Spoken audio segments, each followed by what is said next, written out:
Hai teman-teman semua, Assalamualaikum warahmatullahi wabarakatuh. Ketemu di Smile lagi, yeay, ketemu lagi di video baru. Ya, tapi sebelumnya saya mau ngucapin dulu minal aidin wal faizin. Mohon maaf lahir dan batin buat teman-teman semua ya, karena kita baru aja nih selesai merayakan Hari Raya Idul Fitri.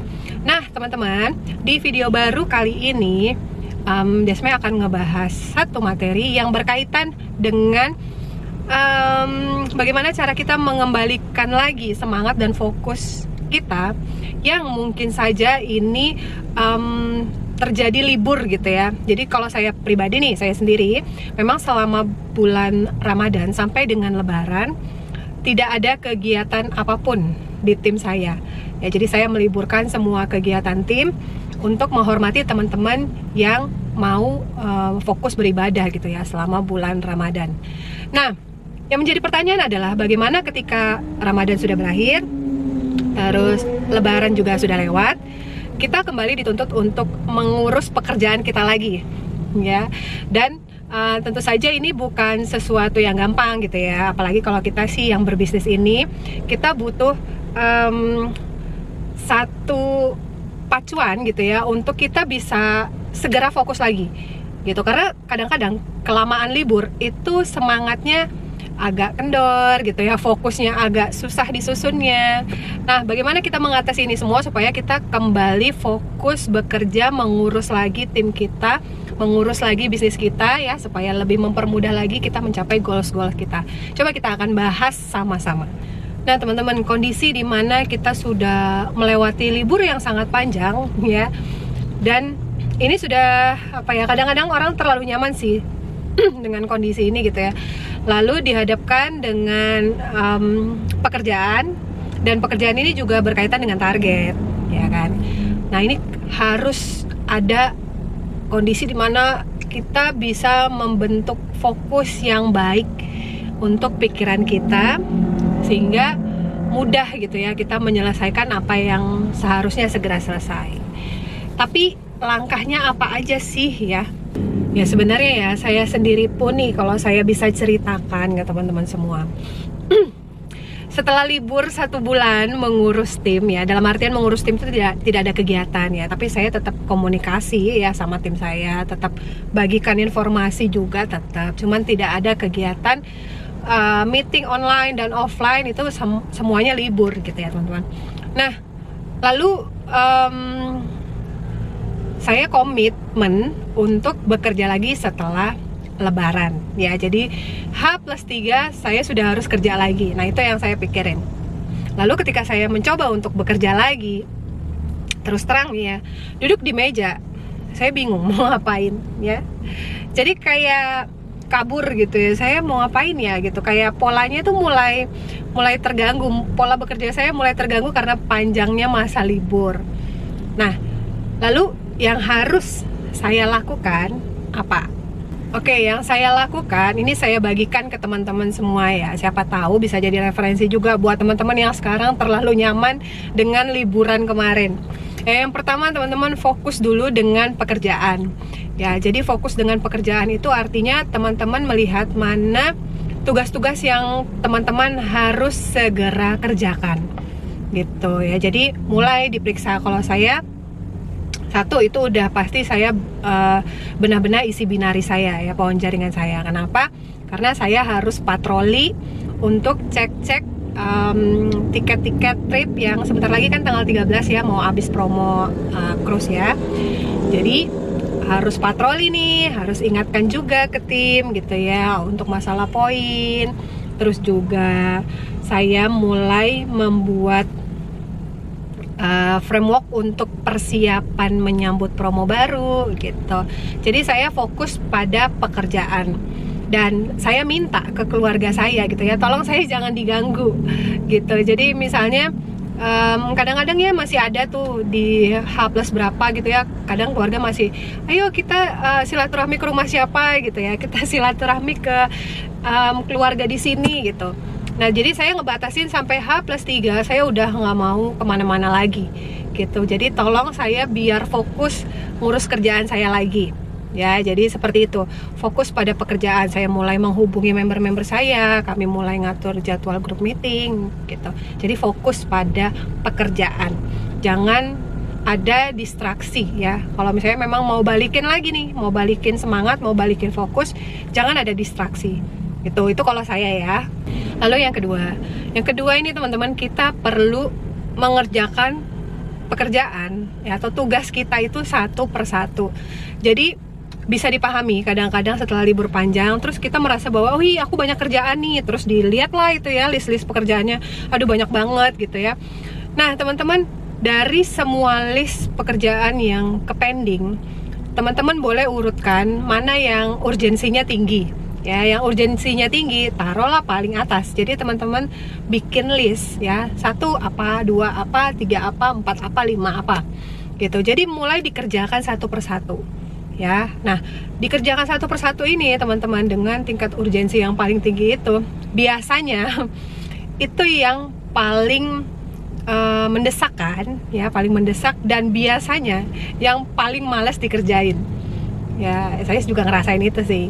Nah tapi ketika yang paling sulit ini kita kerjain duluan teman-teman, begitu selesai nanti kita jadinya hemat waktu dan lebih gampang untuk mengerjakan pekerjaan-pekerjaan lain yang tidak terlalu sulit atau tidak terlalu mendesak ya. Jadi kayak kita lebih nyaman gitu ngerjain untuk poin-poin yang selanjutnya. Kalau saya itu biasanya saya pakai stick note, terus saya bikin list ya, 1, 2, 3, 4, 5. Nanti saya kerjain dari yang paling atas. Kalau sudah nanti saya coret gitu ya. Terus setelah yang satu selesai, saya lanjut ke kerjaan saya yang kedua. Habis itu kalau udah selesai saya coret. Sampai nanti selesai semuanya dicoret, itu saya ngerasa udah puas banget gitu. Banyak pekerjaan saya yang bisa saya selesaikan ya. Jadi menuliskan pekerjaan apa aja yang harus kita kerjakan itu sangat bagus loh, dibanding kita cuman mengingat apa aja yang harus dikerjain. Itu biasanya akan banyak sekali yang kelewat gitu, dan waktunya kayak ngerasa nggak cukup, padahal waktunya tidak teralokasi dengan baik gitu. Jadi bikin bener-bener dengan catatan teman-teman, dan kalau sudah mulai selesai dicoretin. Jadi nanti teman-teman jadinya puas sendiri gitu, karena waktunya teralokasi dengan baik dan pekerjaan banyak yang selesai. Lalu yang ketiga ya, untuk kembali mendapatkan fokus, bekerja adalah dengan membuat rencana ya. Jadi membuat rencana kerja itu juga penting teman-teman, apalagi kalau itu berkaitan dengan orang lain, karena bisa jadi teman-teman punya waktu, orang lain yang teman-teman ajak ini tidak punya waktu saat teman-teman punya waktu ya. Jadi buat dulu plannya. Kalau saya nih ya, kalau saya di masa-masa lebaran sudah berakhir, saya mulai aktif lagi untuk melakukan grup meeting ya. Hitung-hitung juga silaturahmi ya abis lebaran. Nah, saya buat dulu list jadwalnya ya. Jadi misalnya dalam minggu ini ya, saya mau ketemu siapa, lalu saya hubungi mereka. Saya mencoba untuk mencocokkan jadwal, apakah tanggal yang saya ajukan cocok dengan tanggal yang dia bisa gitu. Jadi supaya ada waktu yang pas gitu. Dia misalnya dia bilang nggak bisa di tanggal yang saya ajukan, saya yang menyesuaikan lagi dengan waktunya saya. Misalnya dia ngajuin, oh kalau kamu nggak bisa tanggal segitu, berarti kamu bisanya tanggal berapa ya. Jadi buat rencana, sehingga nanti rencana itu kalau teman-teman bicarakan dengan orang lain yang memang teman-teman mau temui, itu bisa terrealisasi menjadi pertemuan gitu ya. Akhirnya kita kan jadi bekerja juga gitu ya. Seperti itu teman-teman. Lalu yang selanjutnya lagi, yang seakan-akan ini sepele banget, tapi ini justru yang penting banget adalah teman-teman jaga polanya, pola hidup ya. Istirahat yang cukup, terus olahraga, sama jangan lupa makan ya. Jadi jangan sampai kita porsir karena habis libur panjang terus semua pekerjaan digeber gitu ya.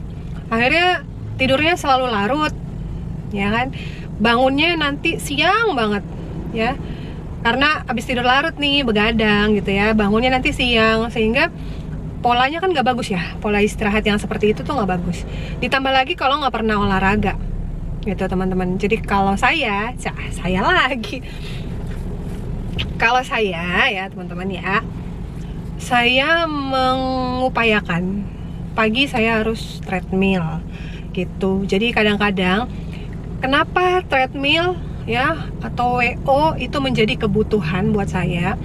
Karena teman-teman, saya bangunnya pagi sih. Saya paling siang bangun itu 8:30. Itu paling siang ya. Bangun paling siang 8:30. Kalau saya langsung beraktivitas yang kayak misalnya biasanya dulu ya, saya langsung aja mandi terus posting misalnya gitu, langsung kerja gitu ya. Itu badan saya berat teman-teman. Saya nggak enak badannya gitu, kayak berasa nggak segar aja. Tapi kalau pagi itu saya sempatkan untuk treadmill dulu, biasanya 30 menit ya. Nanti WO-nya 15 menitan. Kan keringatan tuh ya, keringat, tapi badan tuh rasanya seger banget teman-teman, enak badannya karena keringat keluar ya, terus jadi berasa enteng. Habis itu mandi terus siap kerja ya. Jadi feel untuk kita bekerja itu memang apa ya, memang terasa gitu loh, dibanding kayak kita langsung pagi bangun langsung kerja itu nggak sama gitu. Jadi kayak malah jadi males-males gitu ya. Jadi perhatikan juga, walaupun memang pekerjaan kita banyak bukan berarti buka mata terus langsung kerja, nggak gitu juga. Tetap harus ada pola yang teman-teman jaga, yaitu tadi tidurnya ya di jam-jam normalnya orang tidur gitu, jangan sampai larut karena pekerjaan misalnya, alasannya itu jangan. Terus bangunnya paksalah untuk tetap bangun pagi teman-teman. Terus setelah itu pola hidupnya, usahakan bisa berkeringat setiap hari ya, paling nggak dari treadmill aja gitu ya. Kalau saya tuh pasang headset, terus saya dengerin lagu yang agak ngebeat ya, jadi saya tuh melangkahnya tuh semangat gitu. Nah abis itu sudah selesai semua, baru saya kerja. Nah, nanti jam makan siang ya udah saya istirahat, makan siang dulu gitu. Selanjutnya lagi, kok saya dadah tadi? Selanjutnya lagi teman-teman, untuk kembali mendapatkan fokus bekerja dan semangat bekerja dan biar cepat selesai, tolong dijauhkan dulu ya sosial medianya. Jadi perhatikan baik-baik teman-teman, sosmed itu sangat membuat candu biasanya, apalagi yang kebiasaan scroll, apalagi sekarang ada TikTok ya, sangat menarik gitu ya, konten dalam bentuk video, sehingga ya kita kadang-kadang itu lupa ya, kita scroll terus kita ngeliat video, mempelajari video itu, terus kita senang gitu ya, kita scroll lagi, nggak terasa udah habis 2,5 jam untuk hanya satu sosmed aja, cuman TikTok. Ntar pindah lagi ke Instagram ya, nggak tahu berapa lama lagi kita nge-scroll ya kan, belum lagi pindah ke Facebook, ya ampun ya. Jadinya malah habis waktu banyak di sosmed, bukan untuk pekerjaan. Jadi tolong dulu disingkirkan yang bisa mendistraksi kita dari kefokusan kita bekerja. Fokus dulu menyelesaikan apa yang menjadi tugas kita ya teman-teman ya, seperti itu. Sanggup nggak? Sanggup lah, masa enggak ya. Nanti ada waktunya kita untuk lihat-lihat sosmed lagi setelah pekerjaan kita mulai lowong gitu ya, mulai sudah terselesaikan sedikit-sedikit. Janji ya, nggak banyak-banyak scroll ya, janji ya. Yang terakhir adalah kalau kita sedang merasa, aduh gimana ya, kerjaanku banyak nih, udah liburnya banyak, berarti aku harus segera menyelesaikan ini ya. Ya semangat boleh ya. Tapi teman-teman, kadang-kadang kita itu suka menakut-nakuti diri kita sendiri ya. Jadi kayak, aduh kerjaanku ya ampun banyak banget nih, gimana ya kalau misalnya nggak selesai. Terus nanti misalnya ini kayak kita ya, kayak saya ya, yang di bisnis jaringan nih, aduh gimana ya nanti kalau misalnya aku game tiap hari nih ya, offline itu benar-benar ketumpuk, aku kuat nggak ya badannya, gimana ya. Belum nanti aku dari pagi misalnya ini jaraknya jauh banget ke sini, aduh gimana ini. Belum lagi nanti aku ngurus ini ya, Zoom ya di grup. Terus belum lagi aku pantau poinku sendiri, aduh banyak banget pekerjaan ya. Jadi berpikiran positif itu sangat penting teman-teman ya. Jadi supaya tidak terjadi kepanikan, tidak terjadi hektik yang di dalam pikiran sendiri padahal belum dikerjain ya. Jadi ya udah kerjain aja, disusun. Makanya tadi kan ada poin-poin yang sudah saya sampaikan, disusun dulu satu persatu ya kan, pekerjaannya apa aja dibikin, mana yang urgensinya paling tinggi. Terus setelah itu ya tetap istirahat, tetap makan yang teratur gitu ya. Itu juga tetap berpikiran positif. Jangan merasa bahwa kayak dikejar-kejar pekerjaan karena libur sudah lama. Ya, jadi justru semakin kita bisa berpikiran jernih, semakin gampang kita mengarahkan waktu kita, tenaga kita untuk kerjaan kita. Tapi kalau kita udah terlalu banyak khawatir, teman-teman, yang ada nggak dikerjain, tapi banyak ini itu gitu ya, banyak khawatir ini, banyak nanti takutnya begini, nanti jangan-jangan begini. Wah, udah terlalu hektik gitu pikirannya sama perasaan-perasaan negatif dia sendiri gitu ya. Jadi ya udah, bikin strukturnya menurut teman-teman sendiri, dibikin listnya, polanya mau seperti apa, dimulai lagi gitu ya. Terus ya kerjakan aja gitu. Jadi nggak usah terlalu menakut-nakuti diri sendiri, nggak usah terlalu rempong gitu ya dengan nanti jangan-jangan begini, nanti jangan-jangan begitu ya. Nggak usah ya. Jadi dikerjain aja, di list satu-satu, dikerjain mana yang paling tinggi urgensinya. Terus tetap dengan pola sehat, tetap ada olahraga ya, tetap fun ya, mungkin mau karaokean, mungkin mau main game ya, terus habis itu kerja lagi gitu. Jadi teman-teman, saya sendiri pun saat ini sedang menghimpun ya, fokus saya lagi, konsentrasi saya lagi ya, dan target-target saya lagi ya, supaya cepet nyampe ke goals-goals yang mau saya capai. Walaupun kemarin libur 1 bulan tidak ada kegiatan di tim, bukan berarti saya juga nggak ngapa-ngapain ya, tapi saya juga udah siapin apa aja yang nanti ke depan nih, besok-besok mau saya kerjain ya. Nah, semoga kita semua juga sama nih ya, tidak masuk ke zona nyaman sehingga banyak kendornya, banyak apa ya, santainya, terus ya udah let it flow gitu ya. Jangan ya, kalau mau cepat sampai ke target kita, kerja, tapi kerjanya juga bukan kerja gila-gila yang gimana ya, tetap harus ada polanya, tetap harus teratur gitu teman-teman. Jadi bukan kayak orang gila gitu ya, sampai nggak ada tidur, itu nggak gitu juga ya. Justru kalau kita bisa bikin pola untuk kita sendiri, tapi tetap terukur dan terstruktur, justru lebih gampang nanti kita ngelihat arahku udah benar belum ya, kurang di sini nih gitu ya. Justru lebih kelihatan teman-teman nanti untuk kita evaluasinya ya. Kalau menurut saya sih seperti itu. Oke deh, jadi teman-teman, apa yang saya sharingkan ini adalah satu pandangan yang saya dapat, terus juga yang saya kerjakan, dan tidak bermaksud untuk menggurui siapapun, tidak bermaksud mengajari siapapun, tapi yang menjadi harapan saya adalah semoga teman-teman bisa mendapat insight yang poin per poinnya yang mungkin menurut teman-teman make sense, teman-teman bisa aplikasikan juga ke keseharian teman-teman semua. Oke, kita ketemu lagi di video yang lainnya. Terima kasih buat teman-teman semua. Assalamualaikum warahmatullahi wabarakatuh.